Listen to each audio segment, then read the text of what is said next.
السلام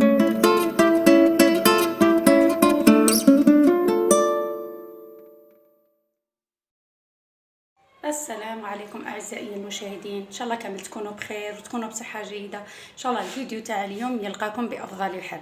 اليوم راح ندير معكم وصفه عشاء او غداء، يعني سهله وبسيطه. راح نديروا طاجين مع بعض، يجي بزاف شباب وبزاف بنين، صدقوني يا اعزائي المشاهدين. وكان تجربوه راح تحكموا عليه، يعني وتعطوني يعني ارائكم في التعليقات. الحاجه الاولى اللي نقولوها هي نقولوا بسم الله ونصلوا على رسول الله كما عودتكم. ندو كامل مع بعض الاجر. واش نحتاجوا في هذه الوصفه؟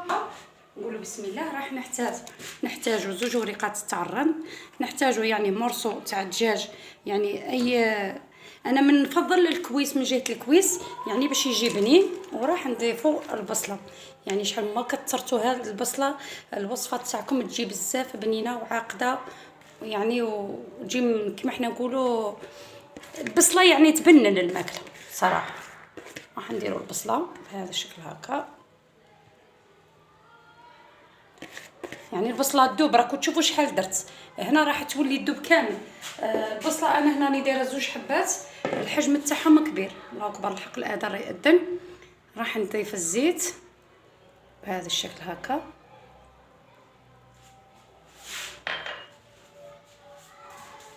نضيف الملح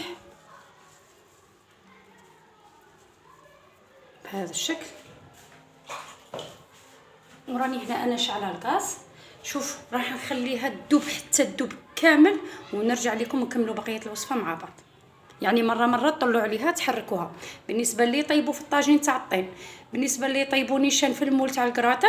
يعني تحضري دوك نفهمك كيش تحضري الوصفه تاعك ودفعيها نيشان في الكوشه. فوالا انا راح نخليها هكا تدبال ديك البصله، ونرجع لكم ونكملوا بقيه الوصفه مع بعض. راني رجعت لكم اعزائي المشاهدين، راح نكملوا بقيه الوصفه مع بعض. كما قلت لكم شوفوا البصل اللي درناه مع بعض، يعني شفتوا الكميه اللي درتها كامل. شوفوا البصل طلق هذاك الماء تاعو وتقلى ما شاء الله، يعني راه متقلي مليح كما راكم تشوفوا. واش راح نضيفوا درك راح نضيف الطماطم.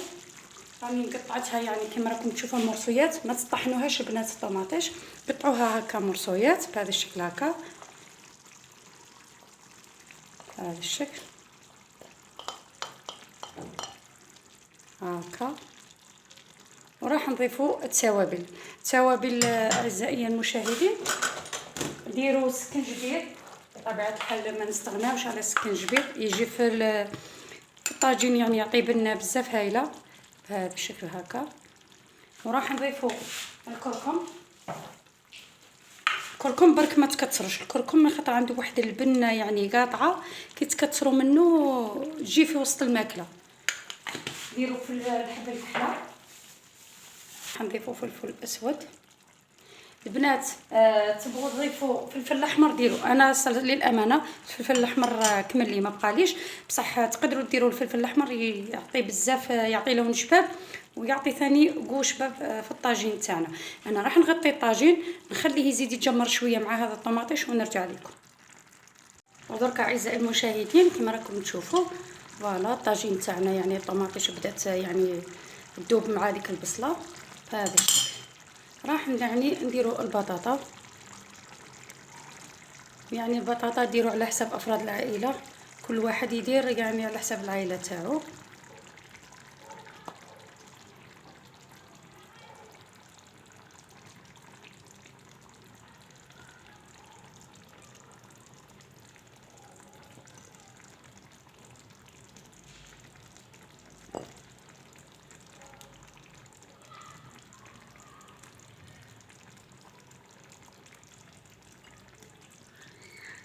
يعني هنا انا درت 4 حبات بطاطا متوسطه الحجم. صدقوني يعني انا هذا الطاجين علاش نديرو كثرت يعني البطاطا صراحه، انا يبغوه يعني صراحه يموتوا على هذا النوع من الطياب كما هكا بهذا الشكل. واش راح نضيف دروك؟ يعني شوفوا البصله راها طالقه كما حنا نقولوا الماء تاعها صافي، يعني ما راحش نضيف كميه كبيره من الماء. هذا الماء كامل اللي كنت تشوفوا فيه يعني ما درتوش نهائيا، هذا الماء تاع البصله. راح نضيف شويه ماء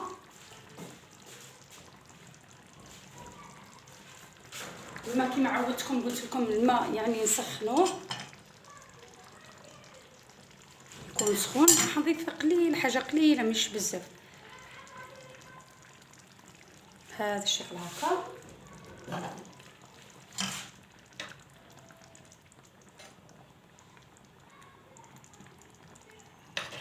هكا انا راني شاعله الكوشه يعني عندي تسخن،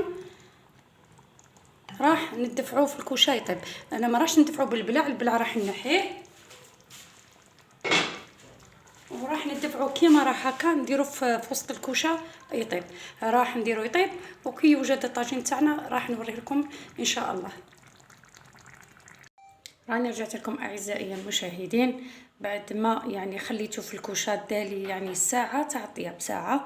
الكوشه نقصت لها يعني في الاول جهدت لها سخنت مليح ومن بعد دفعت البطاطا طيب، نقصت لها التحتاني والفوقاني يعني شويه ما هو شاعل بزاف باش ما تنحرق لكمش، ما هو ناقص بزاف. على نار معتدله من الفوق ومن التحت خليته يطيب كما راكم تشوفوا يعني جاب هذا الشكل. راح نوريكم هنا يعني شوفوا ما شاء الله كيفاش جا، يعني شوفوا البطاطا راهي طايبه، راها هنا الصوره غير خربت فيها راهي تفتتها، الصوره راهي واضحه.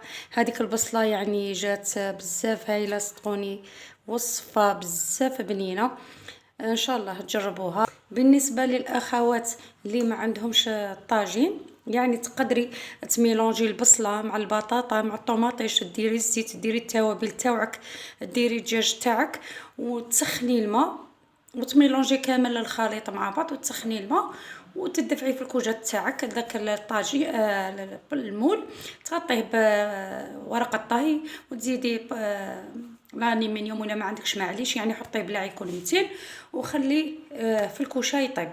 اما بالنسبه اللي عندكم الطاجين هذا كيما تاعي يعني تاع الطين، انا نقلي كل شيء قبل فوق الغاز وباش باش هذيك البصله يعني تعطيكم بنه بزاف هايله. يعني فرق ما بين كي ديروه في الطاجين تاع المول تاع الزداج وفرق ما بين طيبوه في الطاجين كيما هكا، يعني في الطاجين هكا يجي كو واحد اخر شباب. سيرتو كي تقليو البصله وتخلطوا كامل المكونات كيما وريت لكم انايا. ان شاء الله تكون عجبتكم الوصفه وتجربوها، بلا ما تنساوني بهذاك اللايك والاشتراك في القناه ليصلكم كل جديد. الى اللقاء.